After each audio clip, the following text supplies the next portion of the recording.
Today I'll teach you guys how you guys can download and install Fortnite on your PC.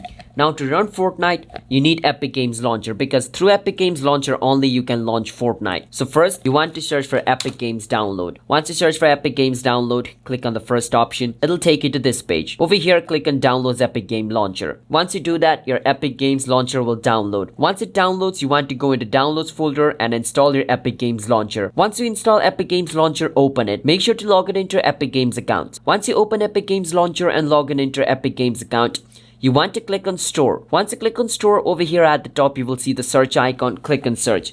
Over here you want to search for Fortnite and click on Fortnite. Once you click on Fortnite, it'll open up over here. Click on Continue. It means you agree to its terms and service and you're above the age. Over here it is going to show you Get. So right now I've already installed Fortnite, that's why it shows me in library, but in your case it's going to show you Get. You want to click on the button over here and get Fortnite. Once you get Fortnite, it'll be added in your library and it'll start to install. Once the installation is complete, you can start playing it. But that is how you guys can download and install Fortnite on your PC. So if you guys found our video helpful, hit the subscribe to our channel one step. I'll see you guys next time.